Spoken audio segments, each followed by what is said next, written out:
Life scan nature clinic and research centre അവതരിപ്പിക്കുന്ന health and സെക്സിലേക്ക് സ്വാഗതം. ഇന്ന് നമ്മുടെ ചികിത്സാരംഗത്ത് നടക്കുന്ന നന്മ തിന്മകളെക്കുറിച്ചുള്ള ഒരു അന്വേഷണമാണ്.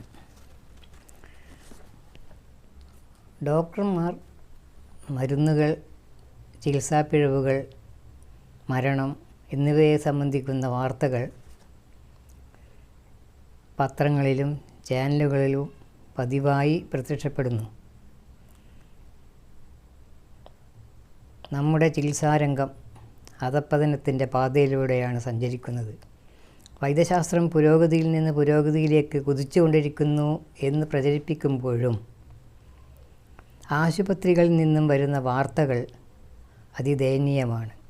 ഇതിന് കാരണം ജനങ്ങളുടെ ആരോഗ്യം സംരക്ഷിക്കുക എന്നതിനു പകരം സാമ്പത്തിക നേട്ടമുണ്ടാക്കുക എന്നതിലേക്ക് ചികിത്സാരംഗം വഴിമാറിയതാണ്. അതോടൊപ്പം ഡോക്ടർമാരുടെ അറിവില്ലായ്മയും ഒരു ഘടകമാണ്. മനുഷ്യ ശരീരത്തിൻ്റെ അനോട്ടമിയും കുറേ മരുന്നുകളുടെ പേരും ലാബ് റിപ്പോർട്ടുകളും പഠിച്ചത് കൊണ്ട് മാത്രമായില്ല. രോഗികളുമായി നല്ല ബന്ധം പുലർത്തുകയും അവരുടെ വേദനകൾ കേൾക്കാനും അതിൽ നിന്ന് അവരെ മുക്തരാക്കാനുള്ള കഴിവുള്ളവരെ യഥാർത്ഥ ഡോക്ടർ എന്ന പദവിക്ക് അർഹതപ്പെടുന്നുള്ളൂ. ഇന്ന് നമുക്കിടയിൽ 3 തരം ഡോക്ടർമാരാണ് ഉള്ളതെന്ന് മദിരാശിയിലെ പ്രശസ്ത അലോപ്പതി ഡോക്ടർ KR സേതുരാമൻ്റെ പോസ്റ്റ്മോർട്ടം എന്ന പുസ്തകത്തിൽ വളരെ വിശദമായി പറയുന്നുണ്ട്. അദ്ദേഹം പറയുന്നത് 3 തരം ഡോക്ടർമാരാണ് നമ്മുടെ ഇടയിലുള്ളത്.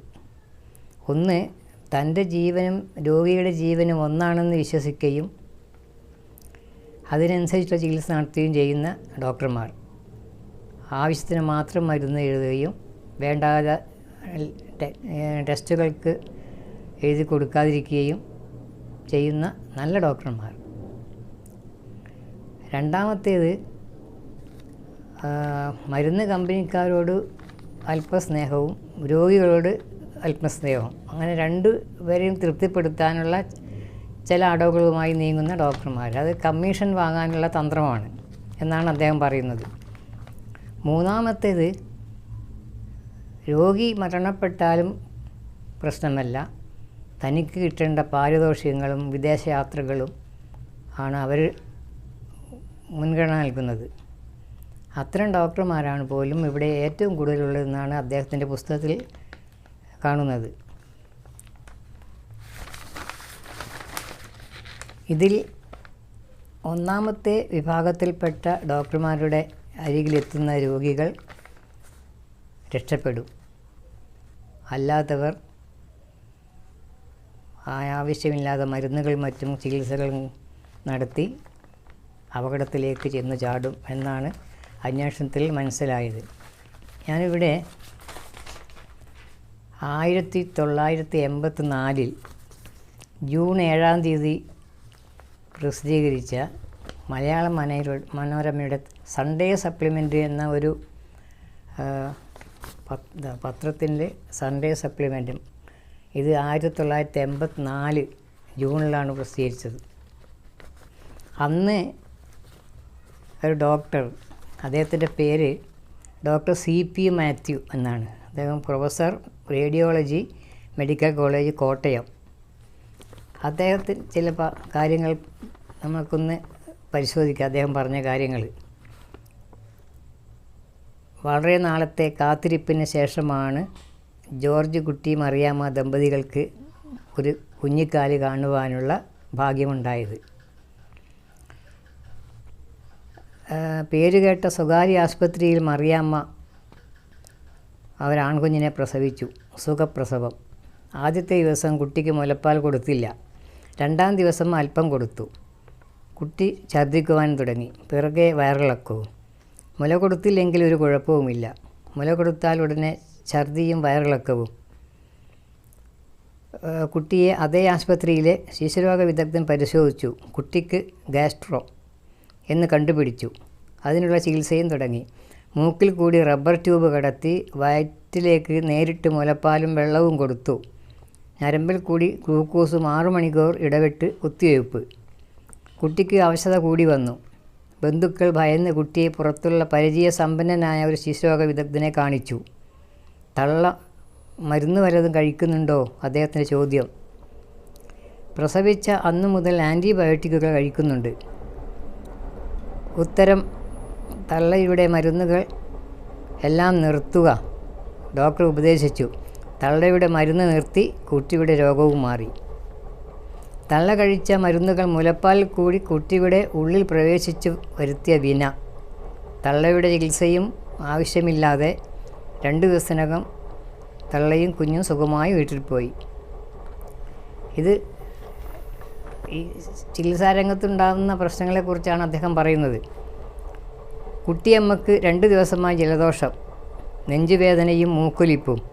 അടുത്തുള്ള ഡോക്ടറെ കണ്ടു. ഡോക്ടർ 11 കൂട്ടം മരുന്നിൻ്റെ ഒരു ലിസ്റ്റ് കൊടുത്തു. കുട്ടിയമ്മ കൃത്യമായി മരുന്ന് കഴിക്കുവാൻ തുടങ്ങി. ഒരു ദിവസത്തെ മരുന്നിന് അന്ന് 16 രൂപയാണ്. വിഷമിച്ചാണെങ്കിലും 2-3 ദിവസം മരുന്ന് കഴിച്ചു. പക്ഷേ മരുന്ന് കഴിക്കുവാൻ തുടങ്ങിയപ്പോൾ മുതൽ കുട്ടിയമ്മക്ക് ഉറക്കം തന്നെ ഉറക്കം. വീട്ടിലെ ജോലിയെല്ലാം ചെയ്തിരുന്ന കുട്ടിയമ്മക്ക് ഒന്നിനും ഉത്സാഹമില്ല. കുറിപ്പുമായി വേറൊരു ഡോക്ടറുടെ അടുത്ത് ചെന്നു. ഡോക്ടർ കുറിപ്പ് പരിശോധിച്ചപ്പോഴാണ് സംഗതി പിടികിട്ടിയത്. കുറിപ്പിലെ മരുന്നുകളിൽ 3 ഉറങ്ങാനുള്ളത്, 3 ദേഹനൊമ്പരത്തിനുള്ളത്, 2 ജലദോഷത്തിന്, 2 വിറ്റാമിനുകൾ, 1 കുത്തിവെപ്പ്. മരുന്നെല്ലാം നിർത്തുവാൻ ഡോക്ടർ ഉപദേശിച്ചു. മരുന്ന് നിർത്തി. കുട്ടിയമ്മയുടെ രോഗവും മാറി. ഇതൊന്നും ഒറ്റപ്പെട്ട സംഭവമല്ല. മിക്ക രംഗങ്ങളിലും പകുതി അറിവ് അപകടമാണെങ്കിൽ വൈദ്യരംഗത്ത് അത് മാരകമാണ്. ഇന്ന് നമ്മുടെ രാജ്യത്ത് നടക്കുന്ന വൈദ്യരംഗത്ത് നടക്കുന്നത് ആവശ്യത്തിനുള്ള ചികിത്സയല്ല, അനാവശ്യ ചികിത്സകളാണ്. ഇതിന് പല കാരണങ്ങളുണ്ട്. ധാരാളം മരുന്ന് കൊടുക്കുന്നതാണ് ഏറ്റവും സമർത്ഥനായ ഡോക്ടറുടെ ലക്ഷണമെന്ന് ഒരു ധാരണ ഇന്നത്തെ മിക്ക ഡോക്ടർമാർക്കുമുണ്ട്. അജ്ഞരായ രോഗികളെ കബളിപ്പിക്കുന്ന ഒരു തരം തന്ത്രം. രോഗികളുടെ ഇടയിൽ പേരുണ്ടാക്കാനും പ്രസിദ്ധി നേടുവാനായി ഒരു കുറുക്ക് വഴി. നിസ്സാര രോഗങ്ങൾക്ക് മരുന്ന് കഴിക്കുന്നത് പല കുഴപ്പങ്ങൾക്കും ഇടയാക്കും. ഒന്നാമതായി മരുന്നിൻ്റെ തന്നെ അപകടം. മരുന്ന് മൂലമുണ്ടാകുന്ന രോഗങ്ങളും അപകടങ്ങളും ഇന്ന് സർവ്വസാധാരണമാണ്. ഞൊടിയിട കൊണ്ട് മരണവും സംഭവിക്കും. രണ്ടാമതായി രോഗപ്രതിരോധത്തിന് ശരീരത്തിനുള്ള ശക്തി ക്ഷയിക്കുന്നു. ഏത് രോഗത്തെയും ചെറുക്കാനുള്ള ശക്തി ശരീരത്തിനുണ്ട്. രോഗാണു ശരീരത്തിൽ പ്രവേശിക്കുമ്പോൾ മുതൽ ശരീരത്തിലെ രോഗപ്രതിരോധ നിര പ്രവർത്തനം തുടങ്ങുന്നു. പ്രതിരോധത്തിൻ്റെ പ്രധാന ലക്ഷണമാണ് പനി. കൂടിയ ഊഷ്മാവിൽ പ്രതിരോധ നിരയുടെ പ്രവർത്തനം കൂടുതൽ കാര്യക്ഷമമാകുന്നു. രോഗപ്രതിരോധത്തിന് പനി അത്യന്താപേക്ഷിതമാണെന്ന് സാരം. പനി രോഗമല്ല, രോഗാണുക്കളെ വിജയപ്രദമായി നേരിടുന്നു എന്നതിൻ്റെ ലക്ഷണമാണ് പനി. കൃത്രിമമായി പനി കുറയ്ക്കുവാൻ മരുന്ന് കൊടുക്കുന്നത് പ്രതിരോധ നിരയുടെ ശക്തി ക്ഷയിപ്പിക്കുവാൻ ഇടയാക്കും. രോഗി തന്നെ രോഗത്തെ പടവെട്ടി തോൽപ്പിച്ചാലേ രോഗത്തിനെതിരെ ശാശ്വതമായ പ്രതിരോധ ശക്തി കിട്ടുകയുള്ളൂ. ശരീരത്തിന് ഇതിനുള്ള അവസരം കൊടുക്കാതെ കൃത്രിമമായി മരുന്ന് കൊണ്ട് രോഗം ശമിപ്പിച്ചാൽ രോഗിക്ക് രോഗത്തിനോടുള്ള ഇമ്മ്യൂണിറ്റി കിട്ടാതെ പോവുകയും വീണ്ടും അതേ രോഗം തന്നെ പിടികൂടുകയും ചെയ്യും. ടൈഫോയിഡ് പോലെയുള്ള രോഗങ്ങൾ വീണ്ടും ഉണ്ടാകുന്നത് ഇതുകൊണ്ടാണ്. രോഗത്തെ കീഴടക്കുവാൻ രോഗിയെ സഹായിക്കുവാനാണ് മരുന്നുകൾ. വളരെ കരുതലോടെ മാത്രം നടത്തേണ്ടതാണ് മരുന്ന് പ്രയോഗങ്ങൾ.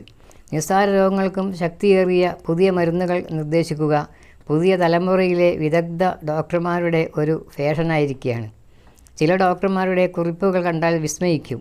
മിക്കവയും പൊട്ടക്കണ്ണൻ്റെ മാവേലേറ് പോലെയാണ്. ഒരു